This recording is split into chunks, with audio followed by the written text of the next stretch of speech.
Here we go, Data Day.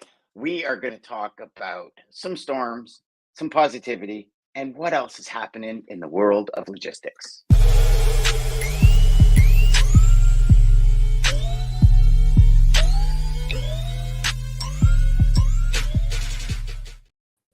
Gents, welcome. We've got Heavenly Dean with us. We've got Jeffrey with us. We were just commenting how Dean looks like he's got this bright light coming from him that's shining down from the skies above. And you know what, Dean? Actually, you kind of do, buddy, because here's the thing. You're going to share some information with us that I think we all want to hear, as well as some, not so good news. But I think the not so good news, if you've paid attention to any kind of media or even the good old meteorologists, the only job that can be wrong every day and still keep their job, we're telling us. But I'll negate my thoughts on the weather, people, as we sit here at the end of February and it's like +6 outside in my neighborhood when it should be -30. Right. Yeah, I'll just stop my bitching right now because nobody wants to hear it. It's insane. It's actually stupid. Right. I'm looking at, being a snowmobiler, and my daughter's a snowboarder. We're the very few people that love winter, right? Like love winter. The more snow in winter, the better I am. Now, don't get me wrong. I bitch and complain when I have to shovel the driveway 4 times a week. Who doesn't? But yeah, I know. But after that, it's like, look at the POW, baby. Let's go. And presently in Ontario, in order to get good trails, which normally I go right out of my driveway at this time of year for probably about 6 weeks. Hands down, I can go almost anywhere in Canada if I had the time right from my driveway. I actually would have to drive close to 9 to 10 hours north of where I am, and I'm already an hour and a half north of Toronto, just to get good snow, which is, like, everybody you speak to, it's unheard of. And then we start hearing about what you're going to talk about when it comes to the weather down south. And to me, it's like mind-boggling how all of this is happening. We're talking about huge issues coming spring in Canada for our growing season, just because there's no snow anywhere to melt and nurture the soil. Like it's all over the news. If you start looking into articles, it's all over articles. So it's going to be very interesting, the kind of drought we're going to see up here come spring. Hey, guess what? Great segue to what Dean's going to talk about. I was just reading this article. Do you know that coming from the west to the east, that airlines are hitting over 800 miles an hour because of the wind? That's unheard of. I mean, you can get up to maybe 575 coming eastbound out of the west, tops. If anybody's watched on the back of their seats, the plane and how fast they're going and ETAs and everything like that, they're coming in like almost 2 hours earlier because of the wind. So the weather is definitely changing big time. So hold on. You're saying that because of the winds, the planes are getting up to 8. Now, what's happening when they're going west? Well, and that's the whole thing. They're having that headwind that's hitting them, which is slowing them down. But that jet stream, man, is just insane. Insane. You know what? I do that because we're about 5.5 hours from BC to Ontario. If I can do it in 2, man, it's a no-brainer. So wow. When I caught the taxi to the airport on Monday for this week's trip, I was standing on my driveway and I looked down. So remember, this is middle of February. My hostas were coming up. So normally, and I looked at all these shoots coming up out of the ground, and I thought, hang on, that's like almost 2 months too early for hostas to be coming up. But then I sort of walked on the ground a bit, and it was really spongy, which for the middle of February in New England is almost unheard of. Yeah, I got the same thing, Dean. I got looking at them. Crocuses are coming up like wild. It's like things are changing. Well, it means that people will start digging holes earlier, and flatbed volumes of fire hydrants and all sorts of things will start to move a little bit earlier, as they've done in prior seasons. But the bigger story is, of course, where those winds are coming from, Jeff, out on the West Coast. So last year they had 9 atmospheric rivers hit California in between December and January. This year it's much later, and we're into February and we've had 4, and I think a couple of them may have been late January. So they're later, and the extension of that is it delays the planting season and potentially impacts other crops that are ripening. So there's already significant impact on truckload volumes of produce out of the West Coast.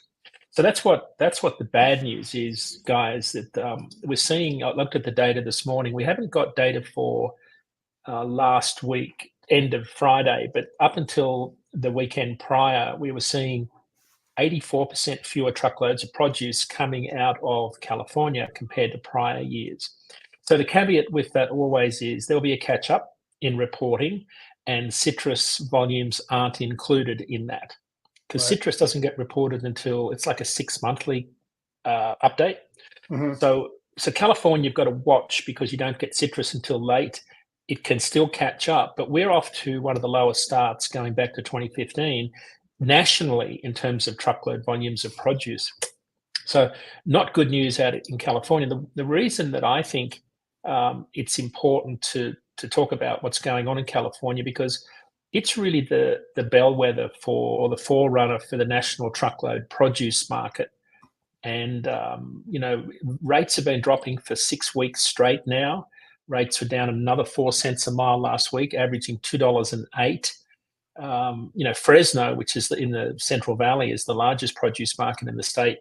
Outbound loads were 4% lower last week at $1.71 for refrigerated, like one of the biggest produce markets, even though truckload volumes in the spot market were up 6%. So rates down 4%, volumes were up 6%. That tells you how much excess capacity you've got in that particular market. One of the big lanes out of Fresno is Phoenix. Carriers averaged $1.92, but that was the lowest in 12 months on that lane. Now, so not all doom and gloom, but it's just important to start to track this every week, because this is sort of where the produce season really starts to move the national needle.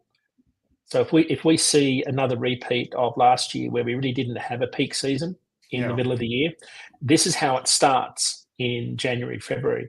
Because we don't, even though Florida's produce volumes are coming online, and we're still seeing strong volumes of produce for, things like apples and onions out of the Pacific Northwest, it's not sufficient enough volume to move the national needle. Like the volumes don't tighten capacity, because on the flip side, we've still got excess capacity in the market. Now, the only good news is, so again, this is why you got to watch this. So remember, we talked on a recent show about how the Salinas is the summer salad bowl for the country. Most of your iceberg lettuce is grown there, strawberries. So Salinas is absolutely critical. It's in the San Francisco freight market, if you look at the 3-digit zip code delineation. But during winter, November, December, January, February, March, probably more like December, January, February, March, the summer salad bowl switches to the winter salad bowl in Yuma, Arizona, down the bottom end of the Colorado River.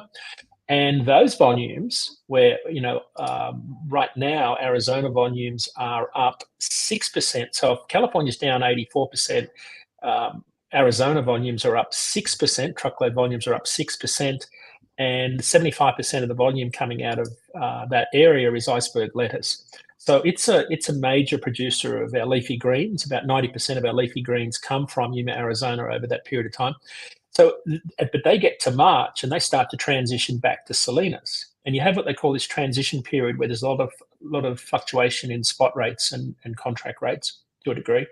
But if you have heavy rains in that area that delay planting, then you have a much later start to the produce season in the summer salad bowl area of Salinas. So, and Arizona so if California reefer carriers, Fresno reefer carriers were paid $1.71 on average. Arizona carriers, so Phoenix, so Yuma to Los Angeles was $2.87. That's 10 cents a mile higher than last year, and the highest in 12 months. So it's not all doom and gloom. I think that's the point I want to make here, is that a lot of freight moves regionally, as we said. What do we call it? Geographicality? Geographicality. Yep. That's the statistical term. Yeah.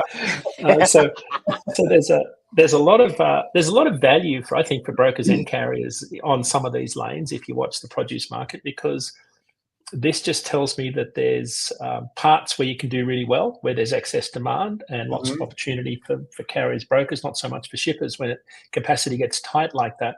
But seasonality does drive a lot of our data in this market. We're seeing a little bit of that now, but I worry somewhat about where the market's going, because I was on a splitter yesterday with one of our large customers, listening to some loads being dispatched in the spot market.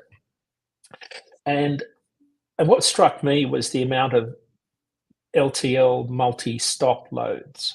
So these were 53-foot, 40,000 pound, multi-day, multi-stop loads. The most was 8 stops on a full load. Holy crap! Who takes them? And yeah, well, so it sounds like a auto dealership delivery when you go out. Well, it's like a milk run being added to a truckload. It was food, and that's probably the worst possible place to be trying to do an 8-stopper. But this 8-stopper was over 5 states. Wow. So I'm looking at this thinking, who in their right mind would take this for the rate? But carriers were looking to get out of these markets. There were other loads that was 3 stops, 1 stop one day, 2 stops the next. Like if you lose 2 days, your opportunity cost there is $1,200 a day at least, in terms of what you need the truck to be generating in terms of revenue. Let me ask you minimum, this. Yeah. Let me ask you this: are they all? I don't know if you know this or not. Are they all door to door or door to dock deliveries, or is there a lift gate involved in it? A lot of those deliveries on that go to the mom and pop stores that need the lift gates. Yeah, these were to door, so they were straight to warehouse docks, which amplifies my point, Jeff, because you can just see the hours evaporate for a carrier. So a 3-day load could easily turn into a 4-day load, and suddenly they're looking at $2,000 for the week, up for the 4 days. And just listening to these carriers, you could hear them really struggling. You could hear them struggling to comprehend, because they had very few options, and they kind of negotiate up as much as they can, and the ops manager of the broker floor would say, no, that's as high as I can go. And you could see the wheels spinning, thinking, I got to take this because I don't have many other options. So for carriers, this is going to be a tough market. I mean, it's not new news. We've been talking about this for a while. I think what surprised me is, I made a comment yesterday that I think those that are left standing are those that know how to run a business and are getting by. And I think, if you're in the spot market and getting a fuel recapture and you're getting $2.10 a mile, you can get by, in the dry van space. You're not making a lot of money, but you're getting by. But I think the thing that we've underestimated, and maybe I have to a degree, is the amount of debt that was paid down in 2021. Now, we've talked about, I know a lot of carriers that got rid of all of their debt because they were making excess profits in 2021, part of 2022. And what that translates into, if you own your truck and trailer today, you're running at 30 cents a mile lower than someone who's paying $3,000 a month in finance. So that means that, how we've talked about the market reaching a floor, right? So spot rates are still dropping, and February is going to be pretty brutal. We've just seen rates drop below 2015 levels this morning in the dry van spot market, which was, again, another freight recessionary period, but that's much lower. But here's the point I want to make. When I look at operating costs averaging $1.80 a mile for a carrier that's got no debt levels in terms of truck and trailer finance, it's $1.50. So we are heading close to where the floor is for those carriers that have paid down all of their debt and who are still paying themselves a wage but getting by. Now, the catch is you're not generating any return on equity, and eventually if you keep doing that, you won't be able to trade up. You end up trading down, and the older truck you've got is going to start to wear out rapidly. So this is a dangerous game that carriers play. On the flip side, a lot of shippers know that the market's going to turn, and I'd love your opinion on this, but if we see rates dive in February, then you will see capacity equalize really rapidly, and then it's a sharp upturn. That's a scenario that I think we've got to watch for those listening that are buying capacity, because this could turn rapidly based on some of the market dynamics we're seeing now. Yeah, something, and I'll have to. Yeah, I'll have to take your quote, Dean, from I would say months ago, that even though the carriers have paid off their debt how much excess money do they have? Mm-hmm. And are they one breakdown away from bankruptcy? Yep. We've discussed this many, many times because Mm-hmm. maybe they're just getting by at $1.50 a mile, but what does that represent for how long the sustainability before something breaks where they have to dig deep and get back into debt in order to keep their assets moving? Right, dangerous. And so Jeff, this is the other point of the sitting on the splitters yesterday, listening to the call, was I got a sense that shippers were sending out more LTL loads in 53-foot vans because receivers, customers weren't ordering full loads, more part loads because they had less inventory, less confidence in demand. Holding less inventory meant less full load deliveries. So I could see on the other side that being a validation of what we're seeing on the demand side of the business is these multi-stop loads, which just crush carriers in this ELD environment because you just can't get the utilization into your equipment. Yeah, so Jeff, that's a real possibility. Yeah, even with the LTL, I would say that a lot of shippers are optimizing that and using line haul to terminals in a specific geography or area where the last mile is being taken care of. I mean, if I was in that position, that's what I would do. I would look at exactly how many LTL shipments that are going and how many are going in 100 or 200 mile radius of the delivery zone and just do a line haul right to a delivering terminal and let them handle the final mile. That's probably what you're seeing. Yeah, I know a lot of carriers that make good money out of LTL, reefer LTL in particular, but you really need to know your numbers, right? You've got to factor in all your accessorials for your stop pay, your time. And I know these carriers don't have this laptop open with this computer model running where you feed in the rate that the broker's telling you and it automatically spits out if you're on DAT1 app, you'd get close to that. If you put in the rate, it'd give you, and you put in your operating costs, it would tell you whether this is viable. But if you're stuck in a market that's, a backhaul market and there's freight there that's got to be moved and it's got some terrible characteristics, I'm not sure right now carriers have much choice just to keep the wheels rolling. So, capacity is still going to loosen. Yep. Go ahead, Dean. Well, I was just going to say the other part that and I'll finish on this, capacity is still exiting the market slower than we all expected. We're still on track to lose about 10,000 carriers this month. But what we are seeing, you've got to go. Have a good one, Robert. Go sell that car, brother. Yep. Before it's not worth as much as you think it is. So what we're seeing in the FMCSA carrier authority data is a return to, on the new authorities and reactivations, a return to long-term averages. But we're still seeing exits, revocations, at the 10,000 level, give or take, which is where we've been for almost 15 months. So we're still seeing marginal capacity exit the business, but in terms of how people view the market, in terms of wanting to get in, they're returning to more normal levels. Now, on our show yesterday, we had Bill Cassidy from the Journal of Commerce talking about his truckload capacity index, where he measures the amount of trucks on the road reported by large truckload carriers in their earnings calls, their quarterly earnings calls. It's an index he's had back to 2006. Fascinating correlations with what we're seeing in the market. But it's down to the same level. End of last year, the number of trucks on the road for large truckload carriers in the contract market was exactly the same as the first quarter of 2018. And I don't think it's any coincidence that the freight market, when you look at any of the indices, they're all very close to 2018, 2019 levels.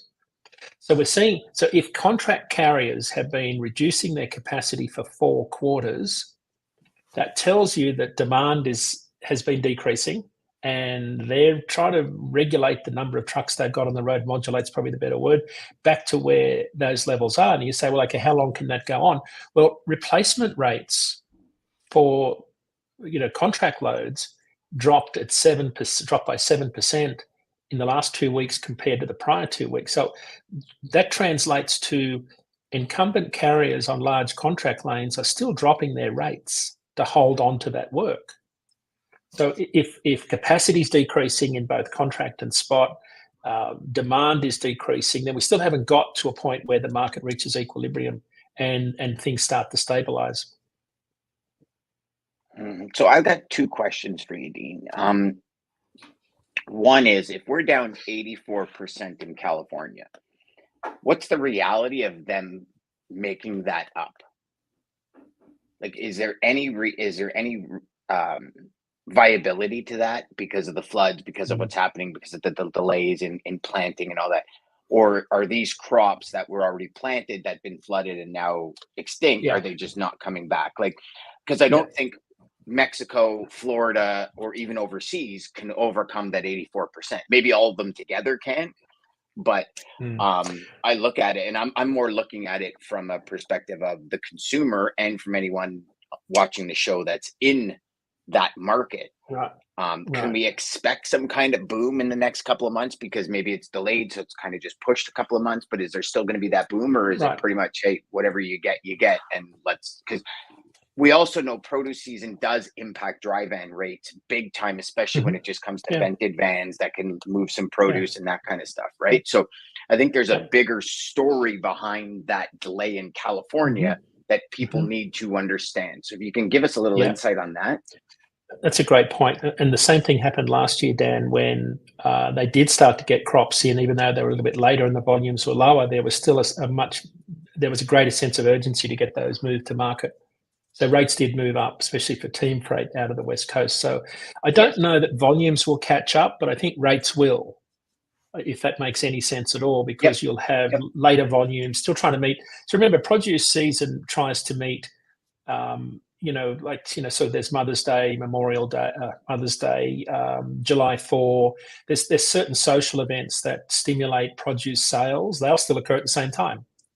But the volume will start to come. Remember, the peak volume season for Mexico is May volumes. So we're in the low point right now. Mexico volumes are only down 5% year over year, whereas the US is down 25% year over year. And I suspect that when we get to, if I quickly look at Mexico, mostly tomatoes, they're up 1% year over year. Avocados down 13%, but we're past the peak there after Super Bowl. So I think what you'll see is Mexico will step in to fill the void like it did last year. You'll start to see more volume along the southern border, which is pretty much what we're seeing right now. One of the big produce markets down there is Nuevo Leon. Volumes are a little bit behind this time last year. So yes, Dan, I think there'll be a catch up. I don't know that volumes will catch up, but certainly rates will catch up. The downside for carriers is that the rates won't last long enough because it shortens that cycle, that season for that produce to move because there's less volume. Any idea from anyone that you've spoken to on, and I guess now it's getting even harder and harder to predict what's coming next, like what's actually coming down the pipe that people can actually, I don't know if the word is pay attention to, but almost like look for, shippers can look for, brokers can look for. Is there anything that you're getting coming down, say in the next 90 days from a pipeline kind of thing to pay attention to? Two things on flatbed. We talked a lot about reefer, so let's talk about dry van and flatbed. Flatbed is, we're heading into planting season in March, April. So planting season stimulates a lot of movement of open deck, particularly open deck for things like backhoes, skid steers, less than 100 horsepower tractors. When you get into the plus 100 horsepower machinery, you get into drop decks, over-dimensional, broad acre farming tractors, combines, cotton pickers. Peak import season is Baltimore. It's the largest railroad port in the country. On the East Coast in particular, it's the largest in the country as far as I know. Houston's pretty big for rubber tire dozers and things like that. So Baltimore is a market I'd be watching for flatbed because that's a direct line to the Midwest where a lot of the machinery is made. But its import season peaks. Steel peaks in March typically. Steel volumes are down about 5% year over year at the moment. That's the raw production steel coming out of Gary, Indiana. The other thing, Dan, I think this is going to be an emerging story, is the California influx of imports and the tightening of capacity. The Monk Mania show, he's back. Ryan's back. There he is. So I think West Coast, because of regulation, EV mandates, I'm absolutely convinced that owner-operators will really struggle in the EV environment to afford these new vehicles. We had we had Jim from Schneider on our show a few weeks ago on the Freightline podcast talking about how they've just put 300 EV vehicles into their drayage business in the Los Angeles market. Big companies that can afford to do this will probably dominate the drayage market. I don't know how small carriers who are now considered to be employees, owner-operators considered to be employees under the AB5 ruling, can afford to stay in that market and buy EVs. I just don't see it. So what I'm trying to get at is I just see capacity tightening in the California market because of a whole range of issues that are going on, regulatory driven. And if you suddenly see an influx of import volumes, and we've just seen January imports come in at the highest level in many, many years for January, we'll see volumes drop off in February. So don't be mistaken, because this is Chinese New Year time when volumes do fall off from the Asia to the West Coast. But if volumes do continue to come in because of the Red Sea crisis, the Houthi rebel attacks on ships, there was one this week that got damaged, and I think the crew abandoned ship. Yeah. So I mean, it's not. And apparently they shot down a U.S. drone too this week. Right. But so remember on the ocean side, it's not going to tighten capacity where rates, go up dramatically, because there's still excess capacity in the ocean market. But because of the water restrictions in the Suez Canal due to the dry weather conditions, you will see more volume revert back to the West Coast. And I think they'll start to see more import volume come into that port. And then and if you've got less capacity there, that market has to tighten. So I think that's the one thing. I'd watch those two things almost on the opposite sides of the country in the coming months, where we should see some activity in terms of tightness of capacity and higher spot rates. Excellent. That was a good one, boys. Dean, that was I feel like I drank from a fire hose this morning, boys. You know what I'm saying? That's crazy. But so what's coming up for next week, Dean? What are we going to be looking at next week on Data Day? We've got, well, good question. I haven't even thought about next week's show. But we do have Saritha Willingham from SJW Logistics on our show. She's a good friend of this show. She'll be on our show next week. I love having her on because she's such a good analyst of the small fleet / logistics freight market. Mountain of knowledge. I just think so many small carriers can learn from what she's got to say in regards to growing a business that kind of balances your business away from just spot market to a broader range of contract, spot, and logistics / warehousing. Yep, I agree. Of course.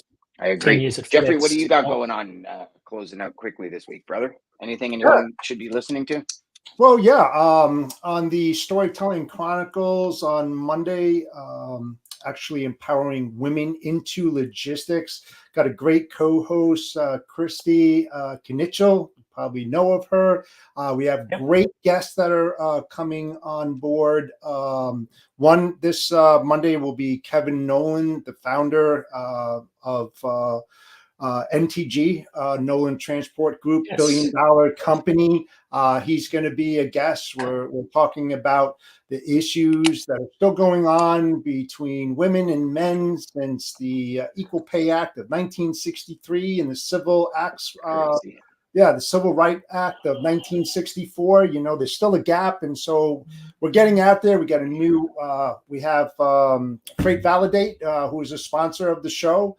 We've got others that are coming on board. So we got so much things to cover. And, if you want to check it out every single Monday at 2:30 p.m. Eastern Standard Time on LinkedIn, Facebook, and as well as YouTube on the Bodacious Cowboy podcast channel. There you go. Woo-hoo. Welcome to the HPLS podcast. Live, relevant, and high performance information, conversations, and education weekly.